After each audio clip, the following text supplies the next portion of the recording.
On va quand même pas trop critiquer Rudy Garcia. Non, je plaisante, ça c'est pour nos haters. C'est pour nos haters sur Twitter, évidemment, qui pensent que nous sommes à la solde de l'Olympique de Marseille, de Jacques-Henri Hérault, de Rudy Garcia. La preuve est ici. Elle s'appelle Jacques Bail. Ce n'est pas le cas. Jacques, comment... Je ne sais pas quelle question pas te poser. Pas trop fort, s'il te plaît, je suis juste à côté. Je te lance une piste, un indice pour vous chez vous en région. Non, voilà, l'indice, ça va quand même être le cœur de notre débat. Ça va être les critiques de Garcia envers son effectif. Ça a encore été le cas hier soir après la rencontre. Je pose la question, après je sais, tu vas partir sur autre chose, mais voilà. Rudy Garcia charge-t-il trop ses joueurs ? Mais je vais t'y répondre déjà de suite. Une fois c'est l'arbitrage, une fois c'est les joueurs, mais à un moment donné, monsieur Garcia, je ne sais pas si vous m'écoutez, vous allez dire un jour, je suis pas en forme comme les joueurs. Ça arrive, Romain. Tu dis, écoutez, j'ai fait des compositions, je me suis trompé, mais c'est pas grave, on t'en voudra pas, parce que là c'est chaque fois la faute de lui, la faute de l'autre. Si on t'en met 60 de joueurs, ça va pas, parce que ce qu'on a vu hier soir, Romain, ou ce qu'on n'a pas vu, c'est abominable. Chaque fois, on a vanté le match de Amiens, on a vu un très bon Thauvin.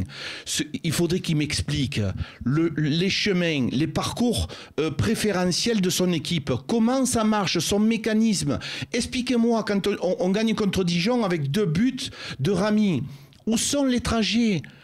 Quand est-ce qu'on va marquer un but construit ? Dites-moi tout ça, j'en ai besoin. Parce que quelque part, les gens pensent que j'aime pas l'Olympique de Marseille, mais c'est dans mes viscères, l'Olympique de Marseille. Mais quand je vois ce que je vois actuellement, quelquefois, mais je suis irrité. Et cet homme-là, il arrive, il a un crédit. Je ne vais pas citer le nom de certains entraîneurs qui n'ont pas eu cette chance, qui n'ont pas eu ce crédit. Je me rappelle avoir vécu avec Roland un 3-3 avec Saint-Etienne où il nous manque 7 joueurs. On s'est fait huer au stade Vélodrome. Et puis là, monsieur, c'est monsieur Garcia, monsieur Hérault, la mécanisme est bien huilé, on ne se critique pas un, on ne se critique pas l'autre. Critique quand même, Jacques. Oui, mais il serait temps, Romain, il serait temps. Il est temps, puisque ça commence à poindre en tout cas, même si, Romain, il y a 1 ou 2 semaines, un sondage lui était quand même plutôt favorable sur le fossé à Rudy Garcia, souviens-toi, même s'il y avait quand même déjà des premières critiques. Non, bien sûr, après il y a toujours, c'est toujours ce mythe de la majorité silencieuse, compagnie, mais qui se vérifie quand même. Garcia cherche-t-il trop ses joueurs ? Moi, je trouve que oui. Je rejoins Jacques sur ce point-là, à savoir que par moment, c'est pas interdit de prendre un peu pour soi. C'est un mécanisme aussi sur la gestion du groupe. On le dit souvent, c'est une expression, il faut manier le bâton et la carotte. C'est vrai que là, on a l'impression que Rudy Garcia, il a le bâton, la batte de baseball, la barre de fer. Et voilà, il n'y a plus trop de les 5 fruits et légumes par jour. Donc c'est un peu compliqué à ce niveau-là. Moi, j'ai peur vraiment parce que la lecture sur les derniers matchs, au-delà du côté jeu, où ça, des fois, je me dis c'est super... aléatoire aussi, et je trouve que faut pas oublier quand même que Garcia il nous a quand même apporté alors on va me dire c'est l'année dernière, on vit pas sur les acquis mais surtout pas en football, mais l'impression que par moment il y avait du jeu. Moi ce qui m'inquiète, c'est quand je regarde, jeu. Tu peux même le dire, il y avait du jeu. Quand je regarde la saison dernière, en fin de saison, pardon de te couper, bien sûr, oui. Non, et la saison d'avant aussi. Le souci que j'ai, c'est quand je regarde les compositions d'équipe, la continuité, on va dire la gestion de certains joueurs et les retours qu'on a aussi de certains joueurs. C'est là où on a l'impression, où on nous décrit un homme comme totalement perdu. Moi, on m'a souvent dit, t'es pro Garcia, de toute façon, tu veux que...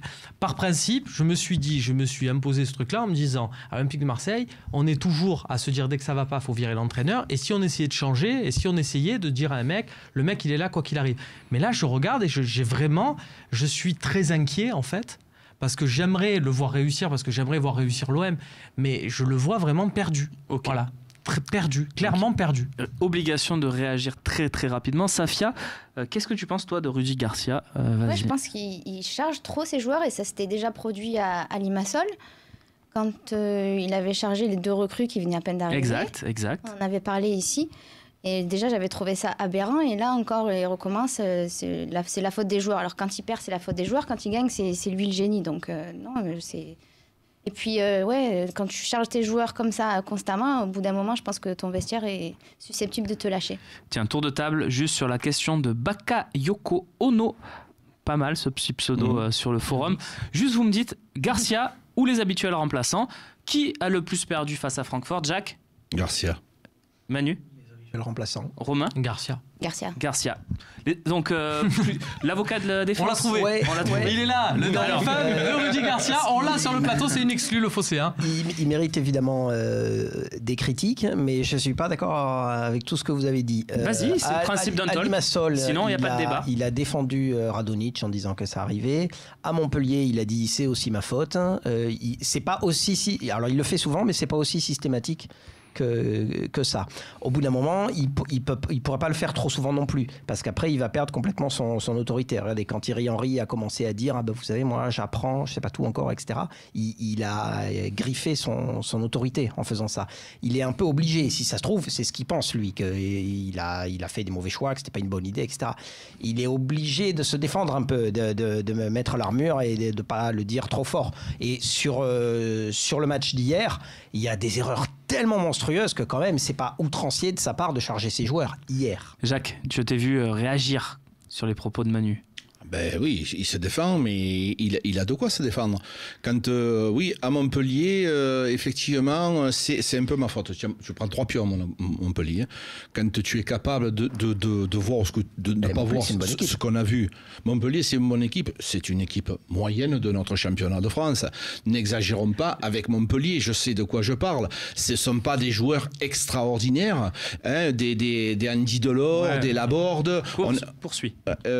Aujourd'hui, il y a le 11 meilleur et le meilleur 11. J'en ai parlé la dernière fois. Qu'est-ce que tu fais change avec les joueurs de Montpellier, avec ceux de l'Olympique de Marseille? Tu en changes un ou deux. Tu vas pas prendre Hilton de 41 ans, tu vas pas prendre...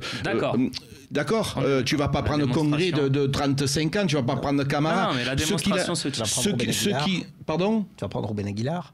Oui, mais Ruben Aguilar avec Sarr, c'est pas quelque chose de flagrant. Ce sont pas des différences énormes. Il y a un état d'esprit, d'accord. Il y a un vestiaire qui a été beaucoup mieux géré que ce que nous. C'est ça le sujet. Parce que l'an dernier, il y avait ça à l'OM, et ça, ils l'ont un peu perdu cette année, on dirait. Mais c'est tout ça, si tu veux, c'est par l'arrivée de certaines personnes. Quand tu es capable de faire venir, c'est pas moi qui fais venir Strootman à 700 000 euros par mois, que tu sais que tu vas mettre la merde dans ton vestiaire.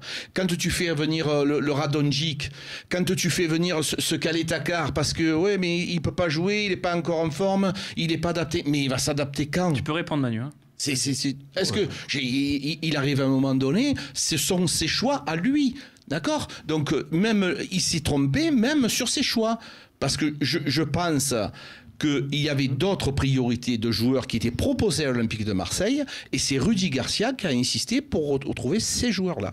Le seul truc qui me fait un peu... le petit espoir que je garde, c'est que je me dis que on aurait été dans la même attente, on va dire, de l'OM, et la même impatience sur les premiers mois de Deschamps.